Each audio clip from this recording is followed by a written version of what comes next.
drink me. Seems safe enough.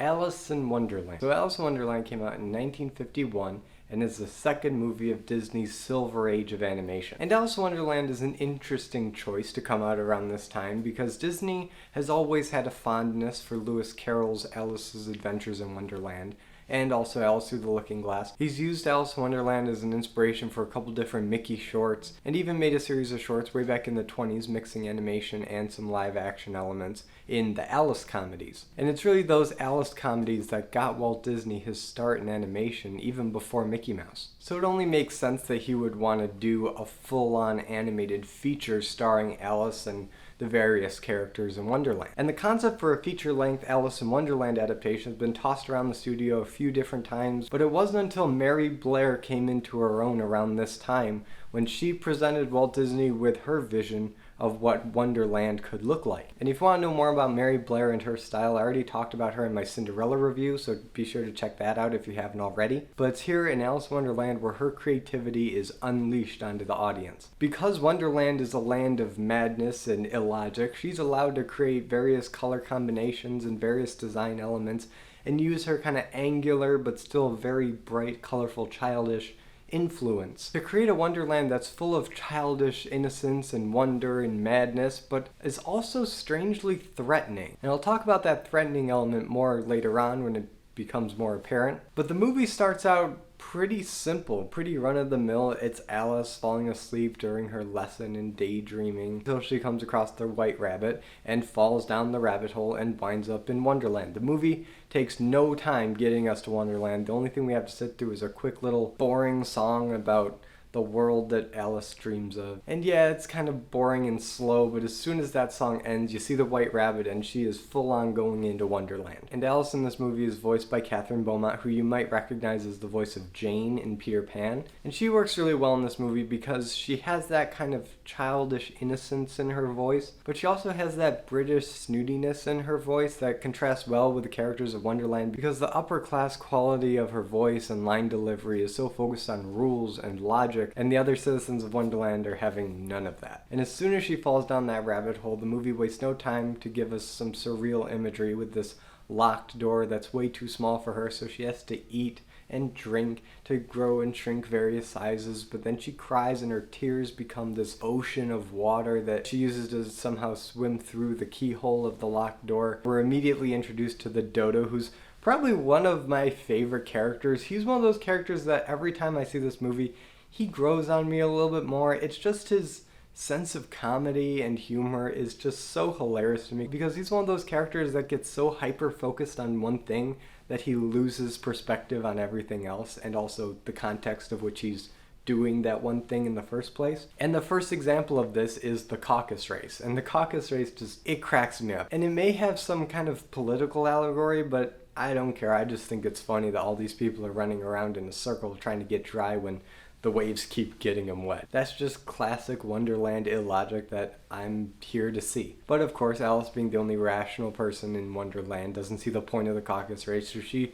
goes off into the woods and she meets the Tweedles. Now, the Tweedles are those characters that have just become so iconic that they tend to weasel their way into every adaptation of Alice in Wonderland, even though they weren't even in the first book, they were only in the second book. But what can I say, they're a lot of fun to watch here, and I do wish that we did see more of them, but it seems like the way that this movie's structured is as a road trip movie, and that's not a bad direction to take Alice in Wonderland. That's kind of how the book was, where she would come to Wonderland and then she'd make multiple stops along the way, and all the characters that she meets along the way don't really come back into play, they're just odd little stops in Wonderland to flesh out the world. And that's pretty much what they do here, but for me personally, I could sit on that log listening to the Tweedles' random nonsense stories forever, because the first story they tell Alice is The Walrus and the Carpenter. And this story, for whatever reason, is my favorite part of Alice in Wonderland. It just cracks me up so much. I love the animation. I love the timing of the slapstick when the carpenter gets fed up with the walrus's BS.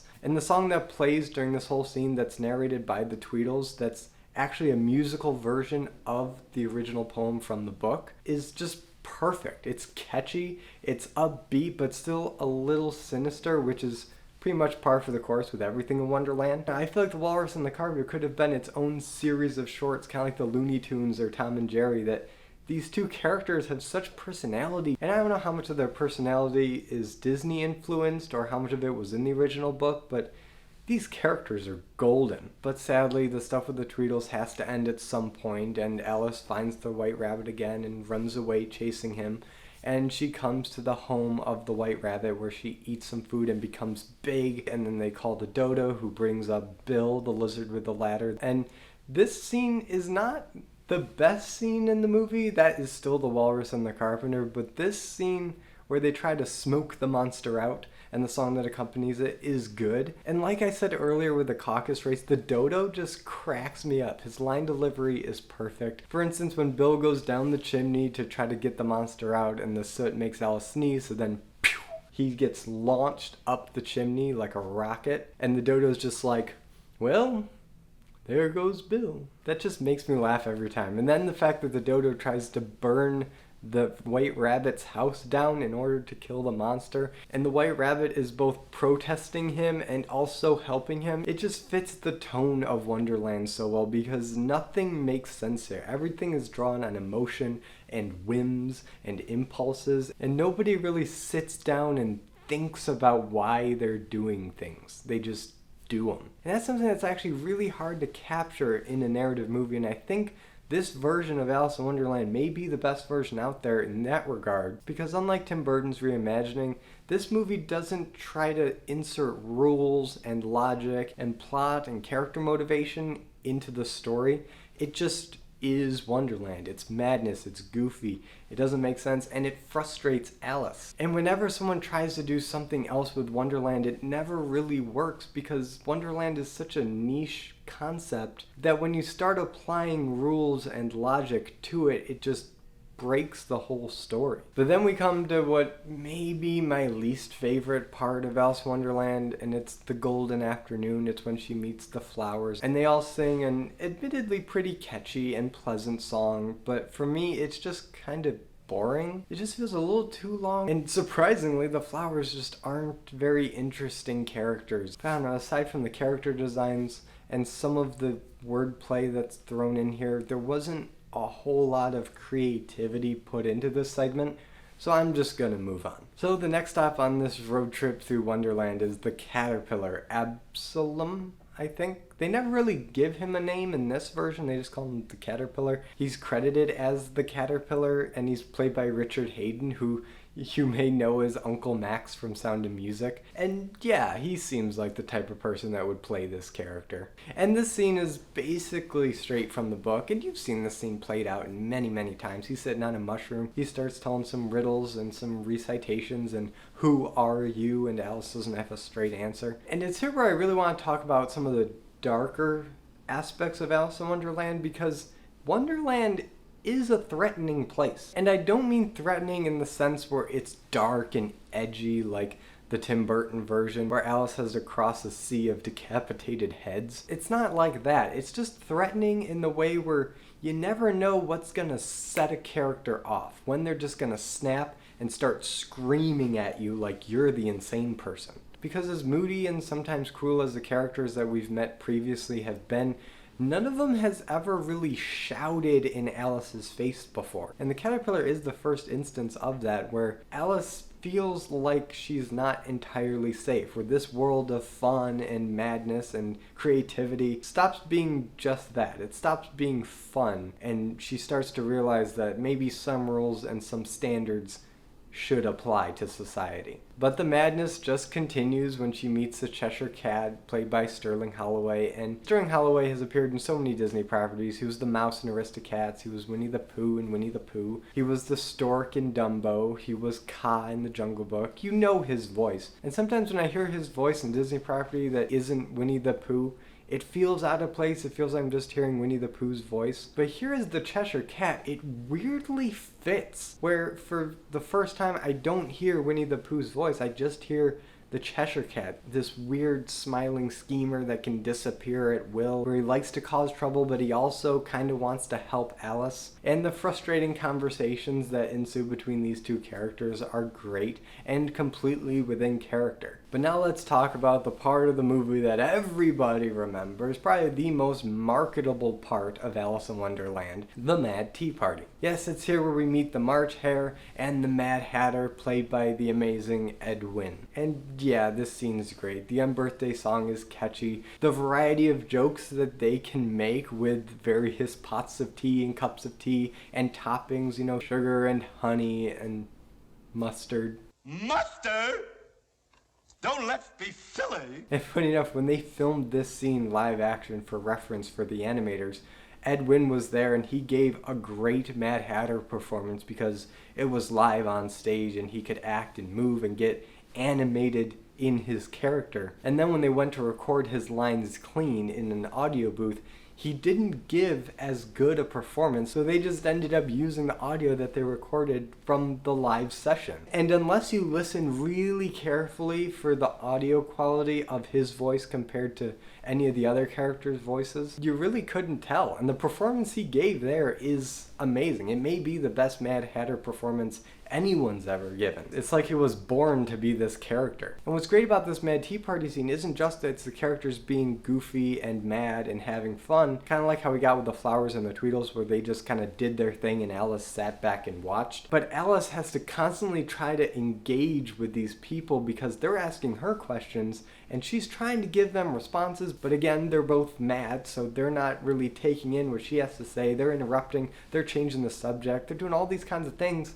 And Alice is just getting more and more frustrated with this, and they actually end up kicking her out of the tea party. So it doesn't end on great terms, which is unusual for Disney to leave such a marketable character here as the Mad Hatter as kind of an antagonist to Alice. And so Alice enters the Tulgey Wood where she gets lost, and it's here where she hits her lowest low and she breaks down and sings this really sad song about not following her own advice. And while this scene isn't the most visually interesting or fast-paced, it is important for her character arc. She realizes that she just wants to go home. And this movie really stretches that out, and you get a sense that she really is breaking down, and there's a sense of golden age Disney darkness in here, where it's visually a dark scene. The backgrounds are practically black, and you've got all these weird and kind of ominous eyes in the background and creatures. You got these umbrella vultures that is just such a great design. I love this design. It's really unfortunate that they don't do a whole lot in the movie because I would love them to come back and like eat the queen or something, or maybe rip apart one of her cards, or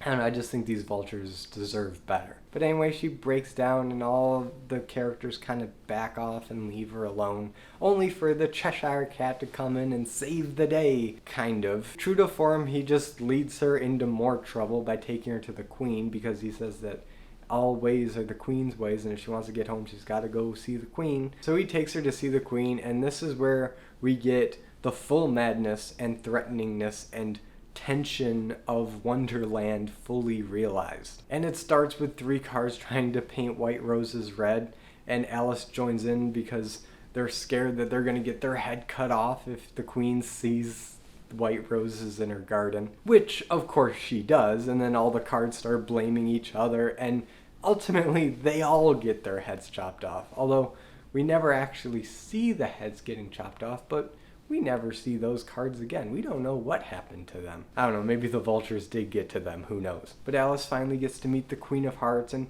she gives her a decent first impression, at least good enough to not get her head chopped off immediately. And the Queen of Hearts is of course played by Verna Felton, who I talked about a bit more in my Cinderella review. She was the fairy godmother in that movie, and I mentioned how she has such a dynamic voice that she can be kindly and warm, but also very stern and aggressive and passionate. And it's here as the Queen of Hearts where Verna Felton is at her most bipolar, where she will be sweet and loving and matronly and then snap on a dime and demand your head get cut off. And if that isn't the culmination of the threatening and uncertain undertones that were sprinkled in leading up to this point, I don't know what is. Everything aggressive and unpredictable and dangerous about Wonderland is embodied into the Queen of Hearts. And Verna Felton does an amazing job at this. Not only is she unpredictable, she's also hilarious. Her line delivery matches perfectly with the animation of her because, man, the slapstick that they do with her pulling up her own dress and her face being various shades of red depending on her anger and the madness coming through, it's all so great. But you know that Alice is not going to last long until her head's on the chopping block, and that does happen. But the king requests a trial before the execution, probably because, I don't know, he's seen Law and Order a lot and he likes courtroom drama. So they stage this kangaroo court and it's complete madness. Nobody's really adhering to any kind of courtroom standard, again, except Alice. And even then she eats the mushroom that she saved and grows big and starts talking down to the queen and all the cards, and she gets a bit more realistic perspective on things until she shrinks back down again and is again the victim of circumstance. But before the queen can actually have her executed, she escapes and starts running, and the world starts collapsing around her or something, and she wakes up because it was all a dream.